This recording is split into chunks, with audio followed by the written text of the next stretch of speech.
Hello मेरे विद्यार्थियों, नमस्कार। ऑन 247 के ऑनलाइन प्लेटफॉर्म पे आपका बहुत बहुत स्वागत है। और हमने जो हिस्ट्री रिवीजन का क्लास स्टार्ट आपका किया था मॉडर्न हिस्ट्री का 12th के विद्यार्थियों के लिए, वो लगातार जारी है। और जब तक परीक्षा नहीं हो जाता तब तक ये जारी रहेगा। और हम जैसा ही कह चुके हैं, बिल्कुल एग्जामिनेशन तक हम आपके साथ बने रहेंगे। तो हमने क्या पढ़ाया, बार बार हम कहते हैं कि जो हम पढ़ा रहे हैं, अगर हम यहाँ से टॉपिक का नाम बोलते हैं तो आप भी बोलो हाँ सर ने आप मुझे ये पढ़ाया, और आप ये कंप्लीट करेंगे। से मैंने आपको पढ़ाया प्लासी का युद्ध 1757, बक्सर का युद्ध 1764, इलाहाबाद की संधि, उसके बाद अंग्रेजों के द्वारा सारे लाए गए नियम, है ना, द्वैत शासन हमने पढ़ाया, रैयतवाड़ी, महालवाड़ी, अस्थाई बंदोबस्त। फिर उसके बाद हम लोग पढ़े, शुरू कर दिए थे 1857 का विद्रोह, है ना। 1857 का विद्रोह में हम लोगों ने क्या पढ़ा अभी तक, तो हम आपको बताया कि विद्रोह के प्रमुख कारण क्या थे, जिसमें बताए थे राजनीतिक कारण में कि वेलेस्ली का सहायक संधि, डलहौजी का गोद निषेध नीति, गोद निषेध सिद्धांत, कैसे उसने देसी राजाओं के जो उसके राजपाट था कैसे उसने छीना, है ना, तरह तरह के हथकंडे अपना करके अवध को छीन लिया, है ना, कि तुम शासन चलाने योग्य नहीं हो इस नाम पे। ये सारी बातें हम लोगों ने पढ़ा, है ना। सैनिक कारण क्या था, आर्थिक कारण क्या था, सामाजिक कारण क्या था, यहां तक की बात हो गई थी तत्कालिक कारण क्या था। उसके बाद अब शुरू हो जाएगा आपका विद्रोह। तो अभी तक ये जानकारी है आपको कि कैसे हो रहा है। तो बैरकपुर छावनी में कहां से ये शुरू होता है, अगर बात हम लोग करें कि पहली बार अगर कहीं पे हमला होता है तो वो बैरकपुर छावनी था, है ना। कौन सा था, बैरकपुर। 34वीं इन्फेंट्री बटालियन थी, वही उसी के एक व्यक्ति थे जिनका नाम था, शुरू करने वाले में कौन सा नाम हम आपको बताए थे, मंगल पांडे। तत्कालिक कारण क्या रहा, कि तत्कालीन कारण रहा चर्बी वाला कारतूस, है ना। मंगल पांडे ने अंग्रेज अधिकारी को गोली कब मारा, तो 29 मार्च को, है ना, 29 मार्च को मंगल पांडे को गिरफ्तार कर लिया गया। और फिर जो है सो 8 अप्रैल को इन्हें फांसी दे दी गई। अब इस बात को जगह जगह ये फैलना शुरू हो गया, समझ गए, ये जानकारी लोगों को मिलना शुरू हो गया कि हाँ भाई वहां के बटालियन में बैरकपुर में तो इस तरह घटना घटी, मंगल पांडे ने कारतूस का उपयोग करने से मना किया, फिर हत्या किया, और उसके बाद जो है सो मंगल पांडे को फांसी दे दी गई। तो इस तरह से ये घटना जो है सो दिन प्रतिदिन आगे बढ़ता गया। और कहां कहां ये हुआ है ना, ये सारा इसमें लिखा हुआ है कि कहां कहां ये बात हुआ है, उसके बारे में हम लोग पढ़ेंगे। अब इसके बाद की घटना है ना कि 24 अप्रैल को ये खबर पहुंच जाती है मेरठ, है ना। मेरठ से भी बहुत सारा इतिहास का घटना जुड़ा हुआ है, पढ़ेंगे हम लोग। तो 24 अप्रैल को मेरठ में भी एक छावनी है, वहां इस बात की जानकारी पहुंच जाती है कि जो है सो मंगल पांडे को फांसी दे दी गई। वहां के भी लोग विद्रोह करने लगते हैं, एकजुट हो जाते हैं, और फिर उनका कोर्ट मार्शल कराया जाता है अंग्रेजों के द्वारा, उनकी बेइज्जती की जाती है। तब उन लोग को एहसास होता है कि जिन अंग्रेजों का हम लोग मदद कर रहे थे अभी एक सैनिक के रूप में, एक सिपाही के रूप में, ये तो हमारी कुछ कदर ही नहीं करता है। वो लोग भी विद्रोह कर दिया, और वो रातों रात वहां से निकल करके, है ना, ये 10 मई को विद्रोह होता है। और 10 मई को ये लोग जो है सो विद्रोह कर देते हैं, कहां से, मेरठ से। और एक्चुअल में डेट यही है। अगर आपसे पूछा जाता है कि 1857 का विद्रोह कब हुआ था, तो वो शुरू हुआ है 10 मई 1857 को, है ना। कहां से शुरू हुआ है, मेरठ से।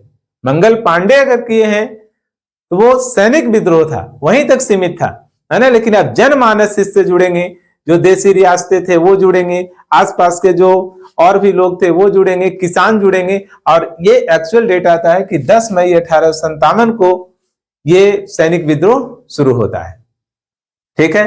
तो डेट याद रखेंगे, 10 मई 1857। कहां से, तो मेरठ के छावनी से ये लोग चलते हैं, और चल करके ये लोग पहुंचते हैं दिल्ली, है ना। कितने तारीख को पहुंचते हैं, 11 मई को। और वहां जाकर के अब ये लोग खोजते हैं कि इसका नेतृत्व कौन करेगा, है ना। उसके पहले बड़े बड़े जमींदार साहब थे, वो लोग प्लानिंग करके चले। तो ये लोग पहुंचते हैं मुगल दरबार, अंतिम मुगल शासक लाल किला में वहां बैठता था बहादुर शाह जफर। तो 11 मई को वहां पहुंचा गया है। और वहीं दिल्ली में अगर आपसे पूछा जाए, है ना, दिल्ली में विद्रोह का नेतृत्व करता किसे बनाया गया, कि किसे सौंपा जाएगा कि कौन नेतृत्व करेगा, है ना। तो नेतृत्व करता बनाया गया है बहादुर शाह जफर को, है ना, बहादुर शाह जफर को याद रखेंगे। अंतिम मुगल शासक हैं ये बहादुर शाह जफर, नाम याद रखेंगे बहादुर शाह जफर। और इनका सेनापति हुआ करता था, एक्चुअल में लीड वही कर रहा था, ये तो बहुत बूढ़े हो चुके थे, है ना। बहादुर शाह जो थे वो 80 वर्ष इनकी उम्र हो चुकी थी। वक्त खां, है ना, उसका नाम क्या है, वक्त खां। वक्त खां कौन है, बहादुर शाह जफर का है सेनापति। ठीक है, यहां से आप याद रखेंगे। उम्मीद है आप देख पा रहे होंगे कि ये 11 मई को जो सैनिकों का भीड़ था, जो विद्रोही हुआ करते थे, वो लोग 11 मई को पहुंच गए दिल्ली। मुगल बादशाह को हटाने का प्लानिंग था अंग्रेजों के द्वारा, तो इनको पता था मुगल बादशाह भी खिलाफ होगा ईस्ट इंडिया कंपनी के, अंग्रेजों के, तो वो लोग इसका साथ लिए और बहादुर शाह को कहे कि आप ही इसका नेतृत्व कीजिए। वो नेतृत्व करने के लिए शुरुआत में तैयार नहीं था, लेकिन बाद में भीड़ देख करके कि अगर नेतृत्व नहीं करेंगे तो इधर से कुछ दिक्कत हो सकती है, तो उसने नेतृत्व करने के लिए हाँ कर दिया। और बहादुर शाह जफर का जो सेनापति था वक्त खां, वो दिल्ली से लीड करता है इस विद्रोह को। तो अगर पूछे कि किसके नेतृत्व में लड़ा गया, तो बहादुर शाह जफर। और बहादुर शाह जफर का सेनापति कौन था, वक्त खां।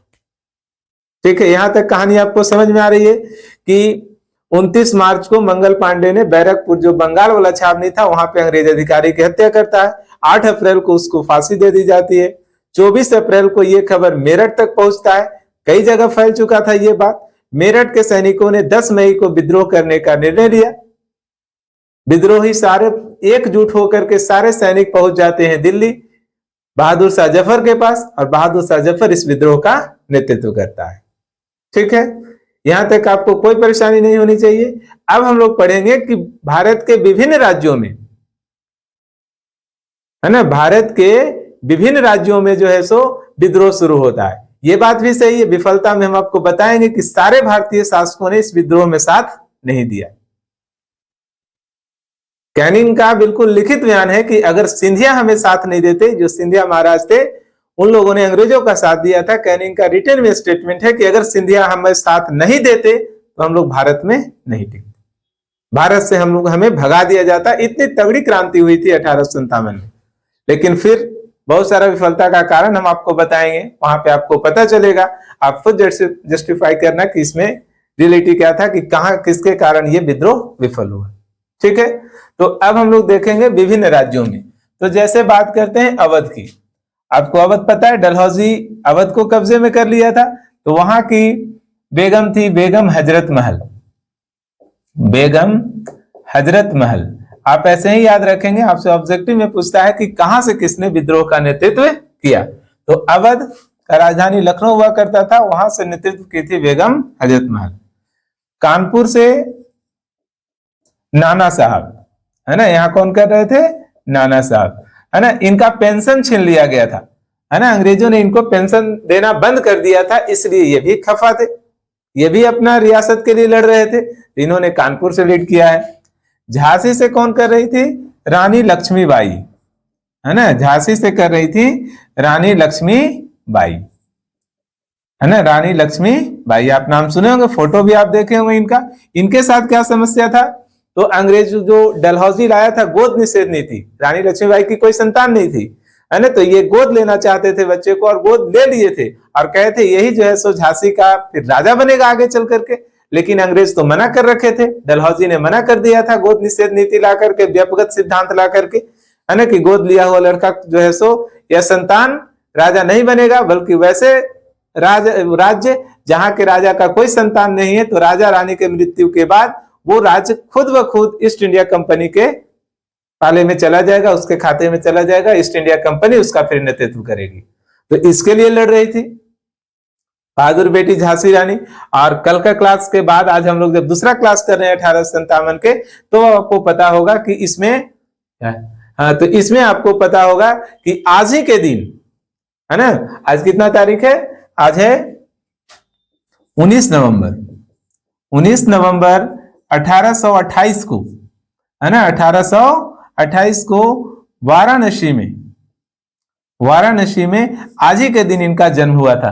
तो एक तरह से हम लोग ये भी कह सकते हैं कि झांसी की रानी का आज ही के दिन जन्मदिन है उनका, है ना, भारत की एक बहादुर बेटी, और कह सकते हैं कि बहुत बड़ी देशभक्त, अपने रियासत के लिए लड़ी।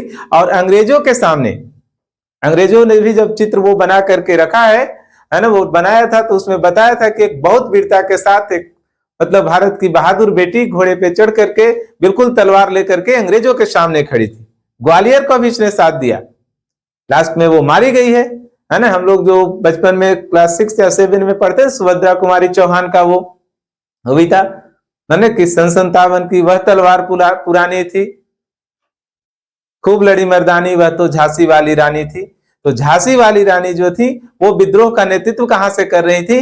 तो वो नेतृत्व कर रही थी झांसी से और साथ साथ ग्वालियर से भी, है ना। ग्वालियर से ये दोनों मिल करके किए हैं, झांसी की रानी और इनका सेनापति था तात्या टोपे, है ना, तात्या टोपे। बाद में इनकी फिर हत्या कर दी जाती है ना। पूरा कविता में विस्तार से बताया गया, आप भी कविता वो कभी पढ़े, है ना, बहुत लंबी कविता है ना। लेकिन हाँ, देशभक्ति का बिल्कुल उसमें बताया गया है कि कैसे थी हमारी झांसी की रानी। ठीक है, नेक्स्ट हम लोग पढ़ेंगे बिहार। बिहार से नेतृत्व कौन कर रहे थे? तो बिहार से नेतृत्व कर रहे थे, बिहार में आरा में एक जगह है जगदीशपुर, है ना। कौन सा जगह है? जगदीशपुर। यहां के राजा थे वीर कुंवर सिंह, है ना, वीर कुंवर सिंह। इनका भी उम्र बहुत अधिक हो चुका था, लेकिन ये भी अंग्रेज से डरे नहीं और अंग्रेज को बिल्कुल, तो एक बार तो इन्होंने हरा दिया था, है ना, लेकिन बाद में इनकी भी हत्या कर दी जाती है और इनके मृत्यु हो जाती है, घायल हो जाते हैं, उसके बाद मृत्यु हो जाती है कुछ दिन के बाद। उसके बाद भी इनके भाई अमर सिंह ने इस विद्रोह का नेतृत्व किया। तो इस तरह से हमारे महान सेना और बहुत अहमदुल्लाह, मौलवी अहमदुल्लाह थे, शाह आलम थे, बहुत सारे लोगों ने इसमें कुर्बानी दी। कई लोग को फांसी दे दिया गया जो शुरुआत वाले थे, है ना। एक तो मेरठ के आसपास के, अवध के आसपास के एक व्यक्ति रहे थे, उनका तो कई टुकड़ों में शरीर के काट कर उनके गर्दन को लटका दिया था बीच चौराहे पे ईस्ट इंडिया कंपनी के अंग्रेजों ने, ताकि इसे देख करके विद्रोही लोग रुक जाए, लेकिन लोग रुके नहीं थे। तो ये हम लोगों ने जाना कि किस व्यक्ति ने कहां से विद्रोह का नेतृत्व किया, जो ऑब्जेक्टिव में बहुत बार पूछा गया है ना, कि अवध से बेगम हजरत महल, कानपुर से नाना साहब, झांसी से लक्ष्मीबाई, है ना, ग्वालियर से तात्या टोपे और लक्ष्मीबाई दोनों मिल करके, बिहार से आरा के जगदीशपुर के राजा हुआ करते थे वीर कुंवर सिंह, वो किए, पटना से पीर अली किए, और भी बहुत सारा नाम है ना, लेकिन इतना आप ध्यान रखेंगे। और विद्रोह का नेतृत्व करता कौन था? बहादुर शाह जफर। और अगर दिल्ली से पूछा जाए कौन नेतृत्व कर रहा था, तो बहादुर शाह जफर और उसका सेनापति वक्त खां। तो उम्मीद है आपको ये क्लास समझ आ रहा होगा कि किसने कहां से नेतृत्व किया। तो दो तो प्रश्न पूछते रहता है, झांसी की रानी का डिटेल से पूछता है, तो जन्म पता है आपको, 19 नवंबर 1828 को वाराणसी में, है ना। मणिकर्णिका भी इनका नाम था, बचपन से मन्नू भी इनको कहा जाता था बचपन में प्यार से, है ना। तो ये सारी बात आप याद रखेंगे। और बिहार से नेतृत्व करने वाले वीर कुंवर सिंह का कई बार लघु उत्तरीय में प्रश्न आ चुका है कि वीर कुंवर सिंह के बारे में बताएं, उन्होंने कहां से नेतृत्व किया था, इसकी चर्चा करें। तो आप चर्चा करेंगे। जगदीशपुर के आरा के जमींदार थे, है ना, इन्होंने अंग्रेजों को हराया था, बाद में घायल होने के बाद इनकी मृत्यु हो गई और इनके मृत्यु के पश्चात इनके भाई अमर सिंह ने युद्ध का नेतृत्व किया, विद्रोह का नेतृत्व किया। फाइनली ये विद्रोह बहुत तगड़ा था, बहुत पर्याप्त संख्या में लोगों ने इसमें भाग लिया, एक कुछ ने भाग नहीं लिया, तो अंततः इस विद्रोह को अंग्रेजों ने दबा दिया। 1858 के मध्य होते होते ये विद्रोह समाप्त हो गया, विद्रोह विफल हो गया, सफलता नहीं मिली, लेकिन इसके बहुत सारे परिणाम आए, है ना।